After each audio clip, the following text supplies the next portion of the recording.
If you've ever stared at your phone before calling an online buyer lead, wondering what to say so you don't sound awkward, scripted, or pushy, well, don't worry. Most agents, they've been there before.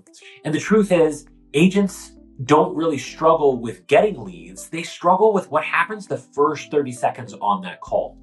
So over the years, we've talked a lot with agents who say the same thing. I'm getting online buyer leads, but I don't know what to say, or they don't answer, they hang up or ghost me after a phone call. The issue usually isn't the lead source, it's the conversation. So just last week, the top agent on our team, Dana, she took an internet lead that came from our CRM. She had a conversation, and then she turned that into a $400,000 cash buyer that is now pending. So the goal of the call isn't just to sell yourself, it's to align yourself with where the lead already is. She didn't run straight into that conversation saying who she was. She learned about what their goals were first and then presented herself as a resource. If you want better conversations with more responses, here's what actually works. So first, you want to open with context, not a pitch. One of the biggest mistakes that agents make is starting the call by just talking about themselves. Instead, lead with why you're calling and what the buyer just did. Buyers respond better when they immediately understand the context. A simple, clear opening sounds like this. I saw that you were looking at homes online and requested some information about the property, so I just wanted to check and see what caught your attention. This does three things. So first, it reminds the lead why you're calling. It feels relevant and not interruptive. And then it invites them into a conversation instead of a presentation. So when buyers feel oriented, they're more likely to stay on the line. And then number two, you want to ask questions that lower resistance. So after the opening, your next job is not qualification, it's comfort.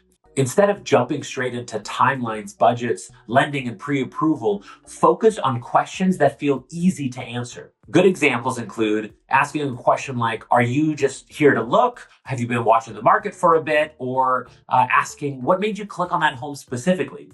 Or you can ask, are you hoping to stay in the same area, or are you still just exploring options? These questions do two important things. First, they lower the buyer's guard and they just give you insight without the pressure. Buyers talk more when they don't feel like they're being evaluated. And then number three, set the next step without forcing commitment. So the goal of the first call is not to book a showing or lock in representation. The goal is to earn the next conversation.